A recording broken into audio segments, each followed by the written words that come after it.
In the headlines, local government minister assesses the Legon water treatment plant. Hello, good evening and welcome to the studios of your news channel, GBC24 and GTV. This is News Hour. My name is Akbene Avo Ajija. And I'm Conrad Kakraba, and Robert Rimpomanso is doing the sign language translation. In the details, the Minister for Local Government and Rural Development, Alhaji Collins Dauda, has visited the site of the Legon wastewater treatment plant to assess the operations of the plant.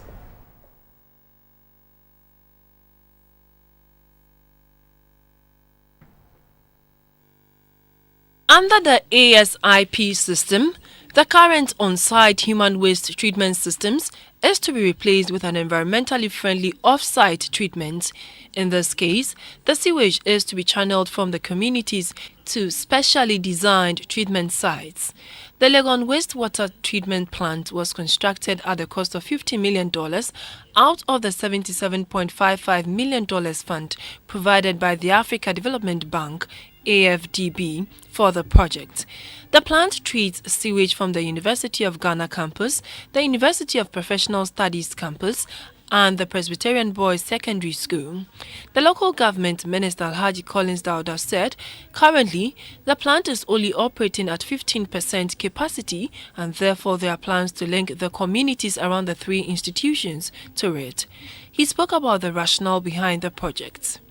Legon, during its construction, needed a sewage treatment plant, and so one was constructed. The population has increased several times, and therefore the treatment plant that was constructed at the time wasn't able to take the load, and as a result it broke down. So government of Ghana sought assistance from the African Development Bank to be able to construct new treatment plant with modern features. That last point, the water is said to be good, wholesome, and can be used for any purpose except maybe for drinking. The project manager of the Accra Sewage Improvement Project, Mr. Stephen Akon, explained how the process works using only green technology and very little electricity. The first set of the ponds up there, we call them the anaerobic pond. From the anaerobic pond, where we have the solids settling, the liquid overflows to the next stage of ponds. We call it the facultative pond. There also it is the natural means.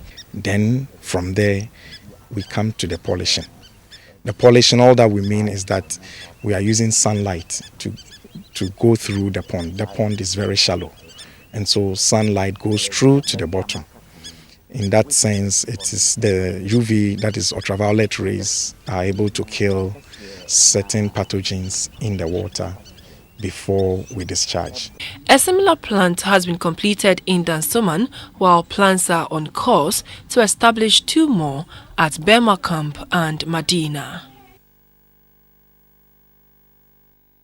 The chairman of the Parliamentary Select Committee on Communication, Mr. Albert Abongo, says the committee is satisfied with the functioning of the information monitoring systems installed at the various telecommunications companies in the country. This was after an inspection tour of such facilities by members of the committee. Government contracted Suba Info Solutions to install such machines to ensure that government revenue from the operations of the telecommunication companies are not diverted by Simbox fraudsters and other criminals. Not long ago, some Simbox fraudsters in Ghana were arrested by the police with the aid of Suba Info Solutions, an IT firm that provides technical support to the Anti-Telecommunication Task Force set up to clamp down on such criminals. A SIM-box fraud occurs when fraudsters install SIM boxes with multiple low-cost prepaid SIM cards to channel international calls to local numbers from the standard rate of 19 cents through illegal channels to make profits, thereby robbing the state of its revenue. According to the security agencies and the telecom companies, such criminals use loopholes which still exist to continue robbing the state.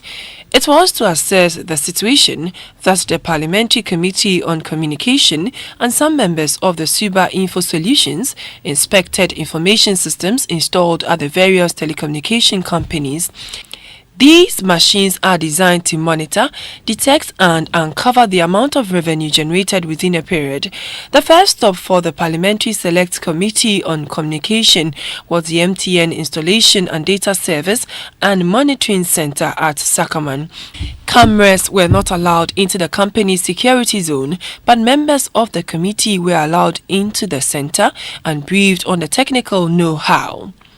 At Glow Installation Center on the Graphic Road, the officials were taken through the various stages of how the systems monitor and transfer data from the sender to the receiver. Vodafone Telecommunication at the Kwame Nkrumah Circle was the next port of call. It was evident the systems there were functioning well.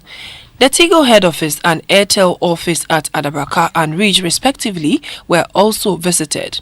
Members of the committee also visited Espresso Telecom Center at Joulu and confirmed that the installations there were working. The chairman of the Parliamentary Select Committee on Communication, Mr. Albert Abongo, expressed satisfaction with the installation at the various telecom companies, but said the committee could not technically ascertain all whether the installations are in good condition to achieve the desired results. We are quite impressed. The committee thinks that yes, something is happening. We are not technical enough to see how best is being done, but we can see for ourselves that in reality, Suba has put in place the necessary installations for monitoring revenue for government. He, however, recommended that the telcos cooperate with Suba to help monitor the system accurately and effectively to boost the revenue generation of the communication industry.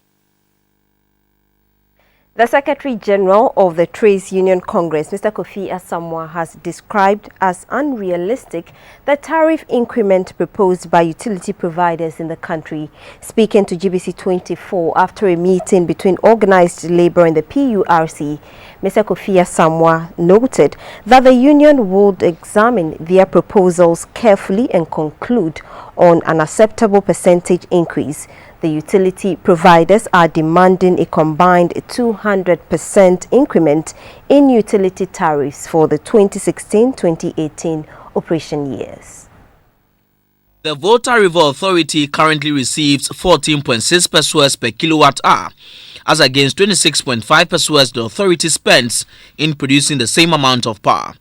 This situation, according to the VRA, results in revenue losses which have piled up to $1.3 billion. The VRA is therefore proposing to charge consumers 30 pesos per kilowatt hour.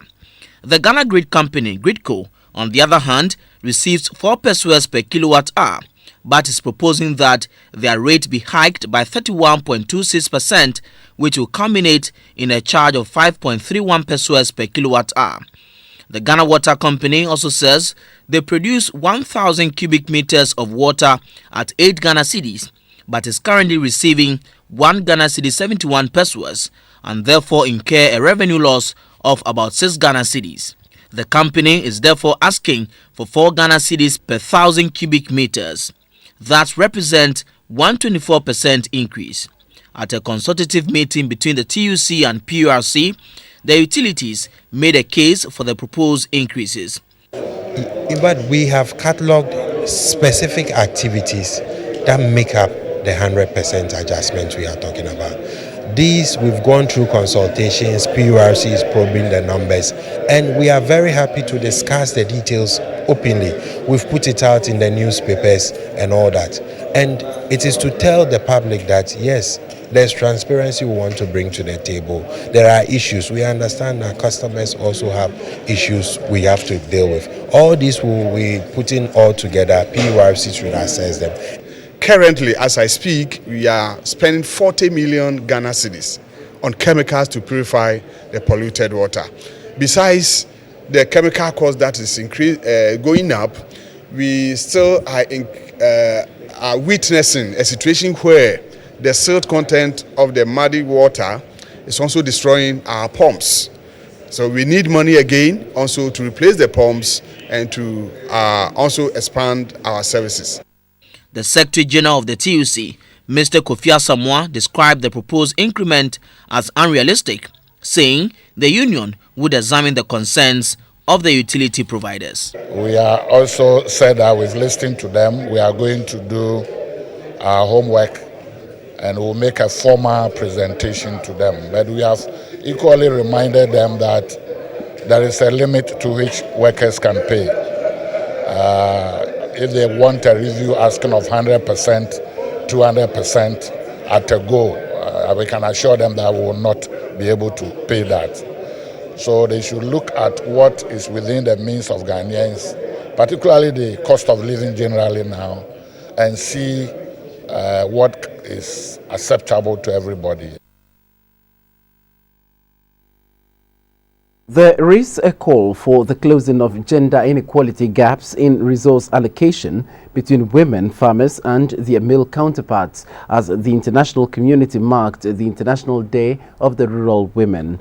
This year's celebration held at Winneba under the theme Land, Our Livelihood, Our Heritage sought to protect women's livelihoods in fishing.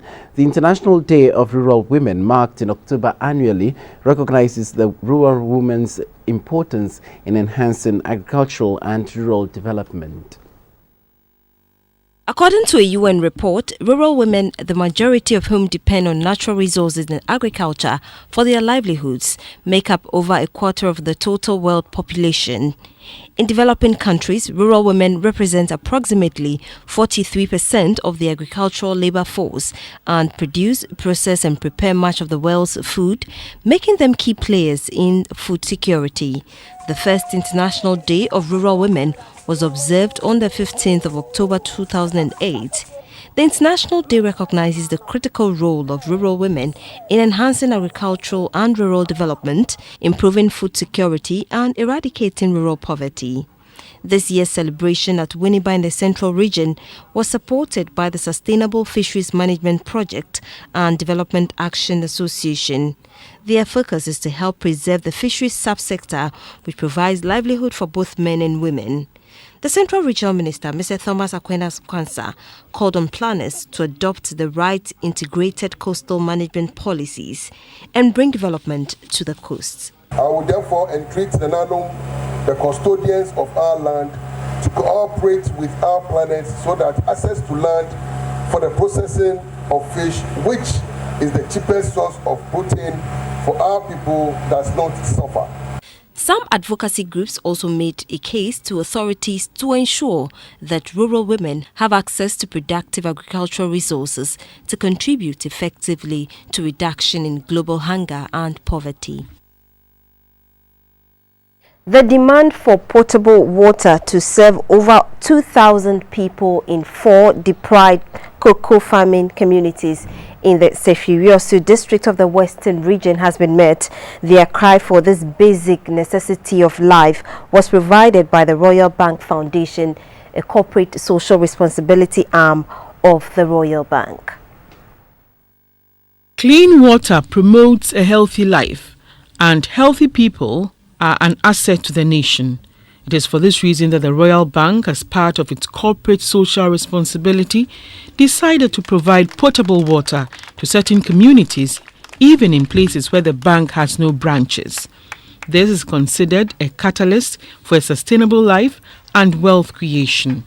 The communities are Aboduem, Udumase, Kosikrum and Onyamebechire. At Aboduem, more than 400 people living in 7 satellite communities will benefit from the borehole. Again, wasting hours searching for water in the dry season would be a thing of the past. Opening Francis Kofi Donko and his people were grateful. The cocoa farming community at Odumase was happy when the management of the TRB Foundation arrived to inaugurate the borehole, which would be used by over 200 residents in settler communities. It was harvest time for the farmers. An elder of the town, Openyi Kwabne Siedu, thanked the foundation for the gesture. At Kosikrum, most of the farmers had gone to farm. The chairman of the board of the TRB Foundation, Reverend Fostel Asogba, asked the people to take very good care of the facility. All that we are asking from you is that you take care of this facility and make sure that any time we come back, we see this functioning. That is all our satisfaction, to see that this thing was served as many people as possible. The Onyamibechia community was the last of the beneficiary communities which the foundation visited. The road to the community was bad. According to the people, their only source of drinking water, a stream which lies close to the village, is in a bad state. The operations manager of the PRB Foundation, Dr. Kwamba Nwaku, told GBC24 that the policy is not directed towards areas where the bank operates, but it is in fulfillment of the founder's dream to give to society what is due it. It's not about what we get in return. The foundation has specific objectives. In the area of water and sanitation, it is look for very needy communities around the country. So we've committed ourselves to provide 60 boreholes every year.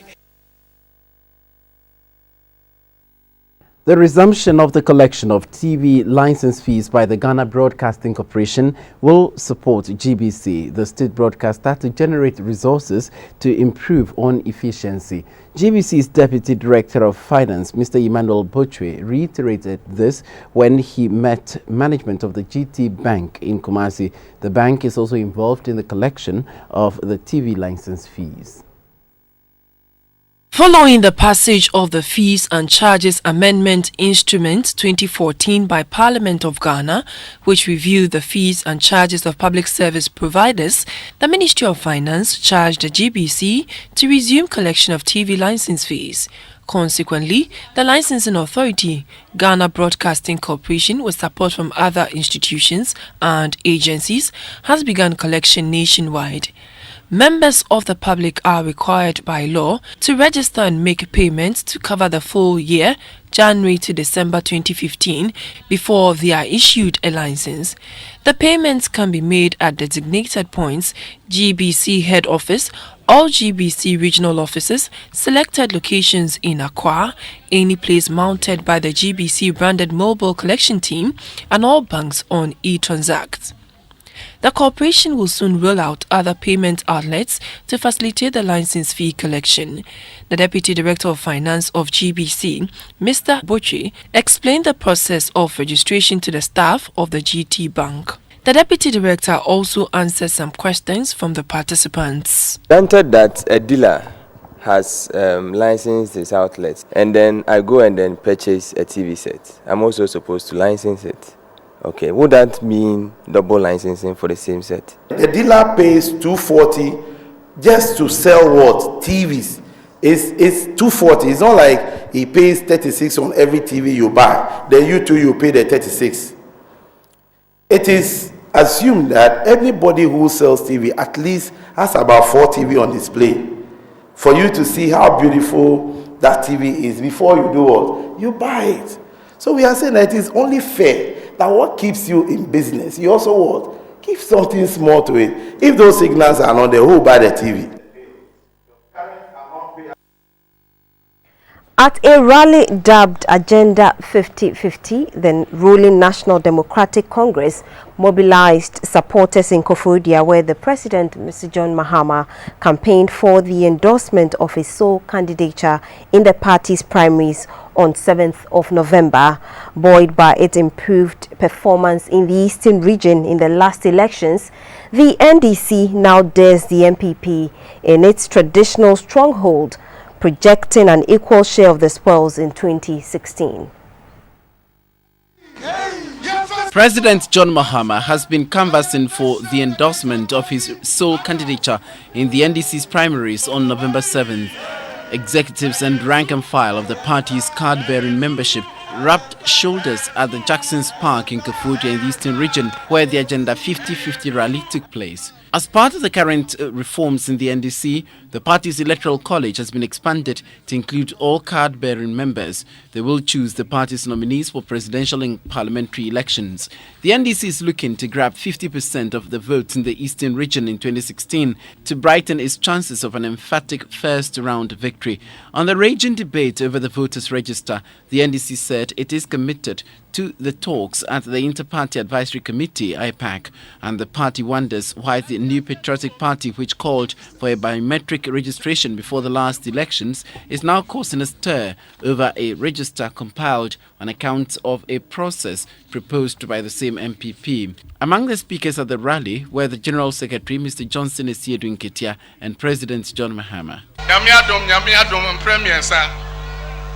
Ebe one touch biom America shremu enne yen aban a me di enim ene ye party a General Mosquito ene onimonyam for port of ye di enim ye baako ana eni emre.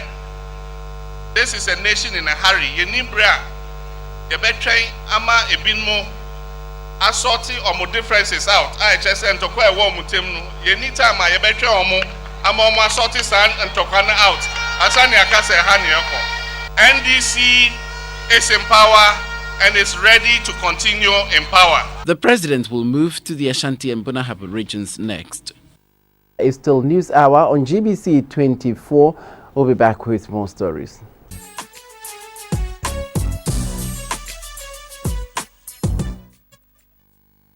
Welcome back. It's still News Hour live on your all news channel GBC24 and GTV. In business, one institution that has expressed dissatisfaction about the successful implementation of government policies affecting the private sector is the Association of Ghana Industries AGI.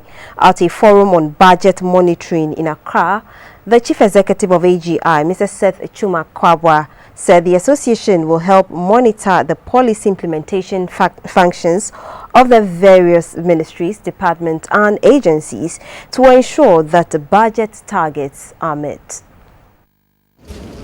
Over the years, many of the targets set in the country's annual budget are hardly met. The Association of Ghana Industries, AGI, says usually government implements only some of the inputs made by the private sector and leaves the rest. To ensure that the implementation of government policies outlined in the budget has the private sector as a focus, the AGI has now proposed to have some of its members monitor budget implementation functions of the various ministries, departments and agencies, MDAs. At the forum in Accra, representatives of the various ministries took turns to give presentations on the performance of their ministries. Mr. Benjamin Ado from the Ministry of Water Resources, Works and Housing cited financial challenge as a major concern for the ministry in policy implementation. Mrs. Efwa Ifa from the Ministry of Roads and Highways said although improvements on roads will help provide a conducive environment for the private sector to develop, the ministry is bedeviled with several challenges. We are not able to pay contractors on time because there's not enough funds in government coffers. So usually when we delay in payment, you have to pay interest on delayed payments, and this also still burdens the government. It's all because the road fund is also not resourced enough.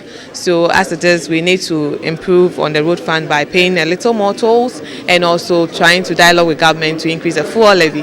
The Chief Executive of the AGI, Mr. Seth Chuma Kwabwa, said the strategy the AGI is adopting is necessary to measure the progress rate of budget policies that have to be implemented. We set up a committee and we got representatives from the key ministries that are implementing activities relating to private sector. So once we have a representative there, that representative then goes around and pick information from the various units and put it together, and that has helped a great deal.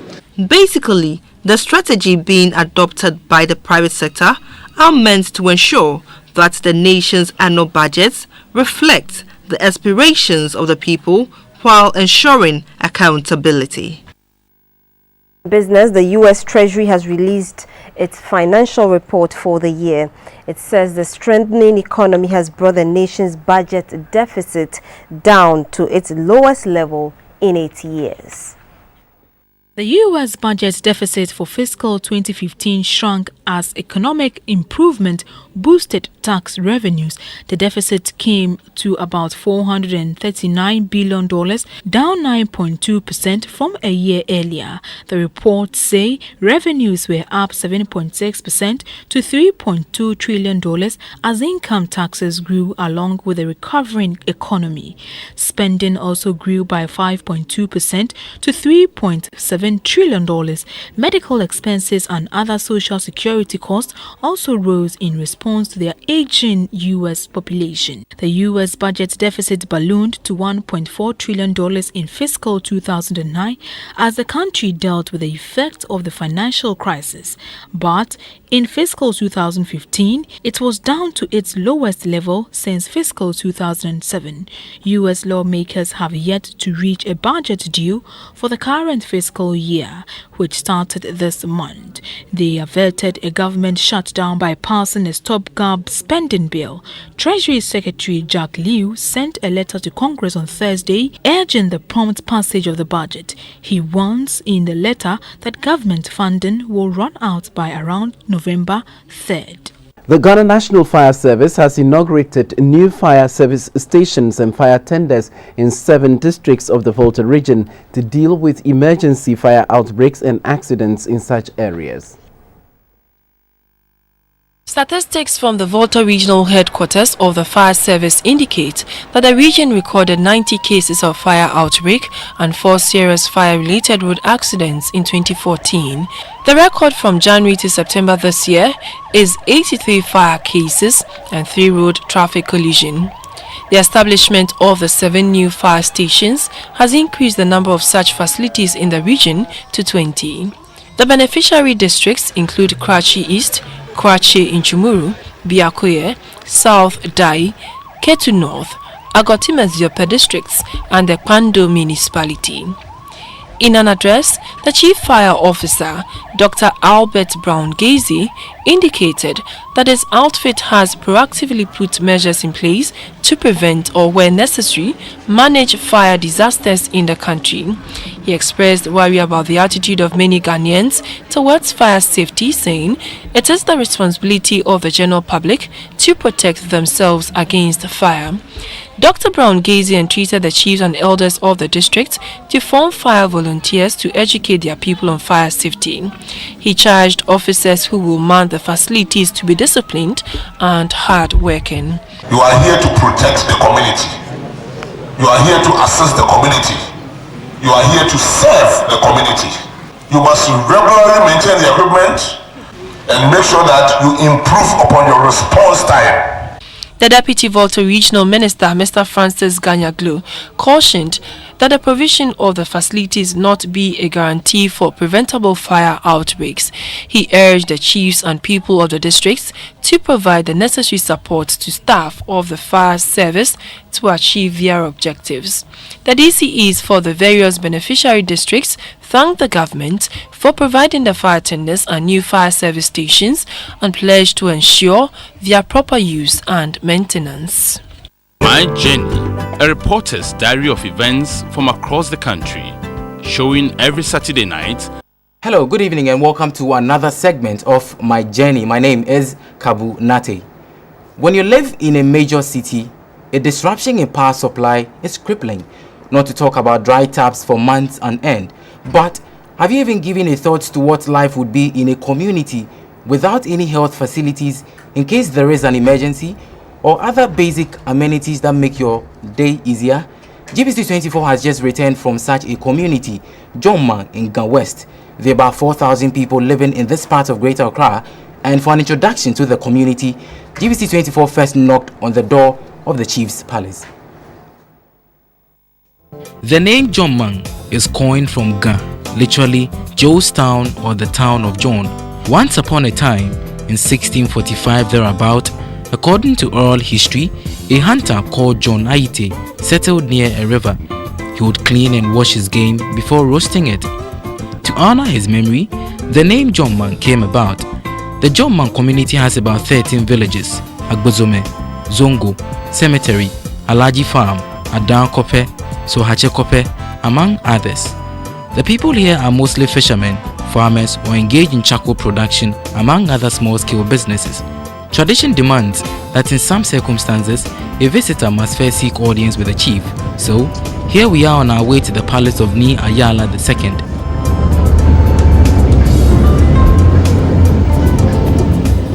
Ma bon shule mone ma ya year 2000. Boni wo ye fa. Gbe no chon ke ya shaw break ma ke ya o gbe eji nagba ke lo le gbe fitie wo nche wojo okutumu shika wo yoto o wo machine ka fuo. Our next stop was Agbozome, one of the oldest villages in the town. This part of the community is said to be the heartbeat of Jommang. Agbozome has the only public school in the community. Our problem is that when we are learning in the morning, because of the sun affects us, we can't learn. We push our desks to this side before we can sit where the shadow of the roofing sheet is before we learn. At the same time, we lay blocks because there's no too much desks. We lay blocks and sit on it before we write. All these challenges, he said, how is it affecting your studies? If this sun shines on us, some of our colleagues can't even learn and they can't even concentrate. There is no hospital, clinic or CHIPS compound in the community. The nearest health facility is 5 miles away. A pregnant woman, Inshira Danso, tells us how she is able to access antenatal care. My only one said the only alternatives is so you just prepare, Sachet water is big business in this part of the community. With no tap here, most homes rely on rainwater and harvest it whenever possible. They also use what is known as pure water. Jommang has a population of about 4,000 but has no public place of convenience. This father of 6, Mr. Mauli Ableto, lives in Agbozome. We use the bush as a place of convenience. This is dangerous for our children because the area is infested with snakes. The chief of the Ni community, Ni Ayala II, was unhappy about the noise from quarrying activities. GBC24 came across these electric poles which were erected some years ago but are yet to be connected to the national grid. With a new assembly in place, the people hope that a collaboration with the MP for Amasaman will turn their fortunes around. Jommang has no recreational facilities, so most children play on the roads. GBC24 found out that Jommang residents are from various regions across the country. We sought to find out from the chief how he's able to maintain the peace among such a multi-ethnic population. On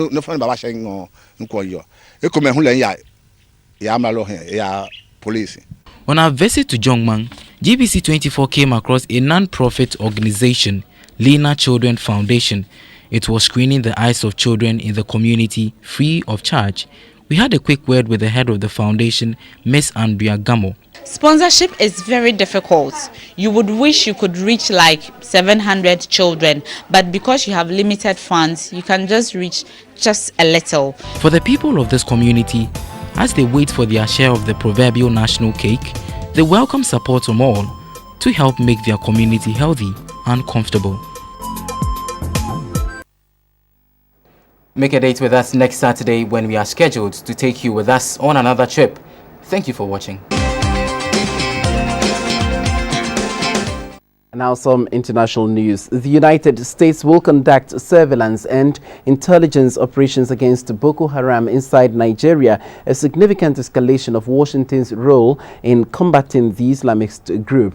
The operations will be carried out as part of the recently announced deployment of up to 300 U.S. military personnel to neighboring Cameroon. It will not include boots on the ground or offensive combat, but will see U.S. military operations against Boko Haram in Nigeria for the first time. U.S. President Barack Obama on Wednesday announced 90 U.S. personnel had already been sent to Cameroon and may eventually number up to 300. Nigeria greeted that announcement as a welcome development. Meanwhile, a military court in Nigeria has sentenced a general to 6 months in jail for his involvement in one of the army's worst defeats by Boko Haram.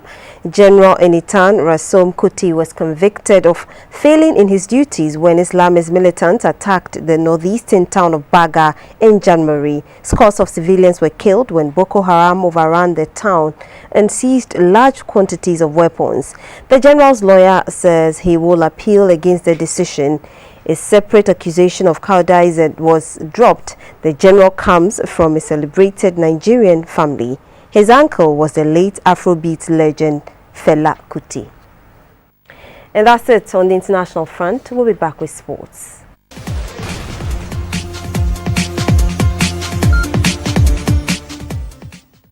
To sports now, the Ghana Navy has won this year's Ghana Armed Forces Inter-Service Sports Competition. They picked 34 gold, 23 silver and 30 bronze medals to take the ultimate winner. The 5-day event was dubbed Fostering Unity, Cooperation and Spirit de Corps through sports. The sportsmen and women from the Ghana Army, Ghana Navy and the Ghana Air Force competed in various sporting disciplines including football, basketball, volleyball and handball. Others were athletics, table tennis, cross-country, tug of war and swimming. The Deputy Minister for Defence, Mr. Kenneth Gilbert Ajay, commended all those who won awards and urged them to strive to reach higher heights. For us in the armed forces, the objectives of sports, in addition to the pursuit of excellence, include the promotion of spirit de corps, provision of a platform for healthy interaction, recreation, entertainment among troops, and promotion of physical fitness. The Ghana Navy, the ultimate winners of the 2015 edition, grabbed 34 gold medals, 23 silver medals and 30 bronze medals. The Ghana Army took the second position, sweeping 21 gold medals, 23 silver medals and 14 bronze medals, while the Ghana Air Force placed third with 19 gold medals, 19 silver medals and 14 bronze medals. The trophies were presented to the teams at the end of it all.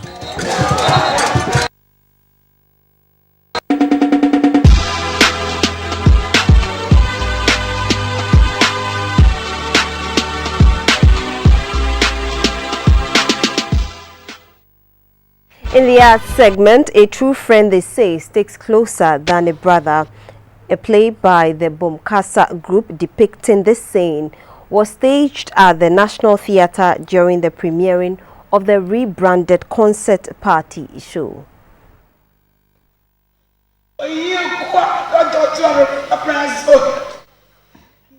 The play tells the story of a poor family in a settlement called Bomkasa. Due to the hardship, the eldest son of the family, Boafo, decided to travel to the city in search of greener pastures to help cater for his family back home. In the middle of his journey, Boafo found himself in the forest, very tired and weak. A hunter from a nearby village helped him and took him to his village called Bonisuma, where Boafo worked with the hunter. One day, the princess of the village went to the forest to search for flowers. Boafo mistakenly took her for an animal and shot her dead.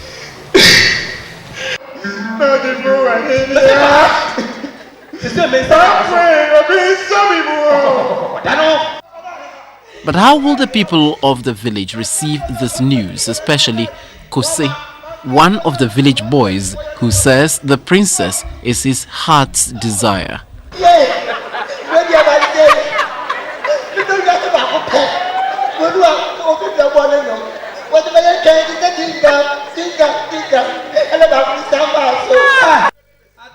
But the tradition in the village is that anyone who kills must also be killed.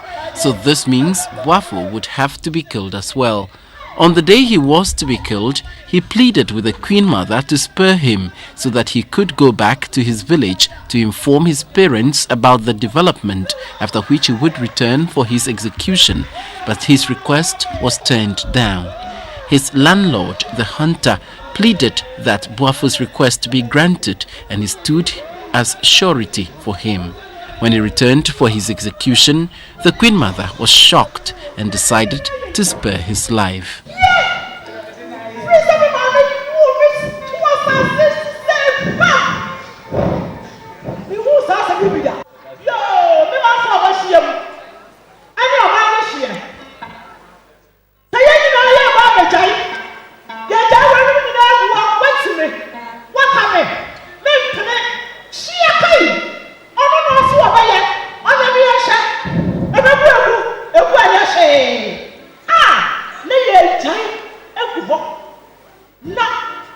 block.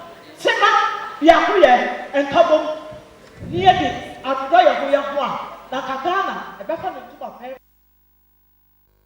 And thank you so much for sitting in to watch the news. We'll be back at 10:30. Have a good evening.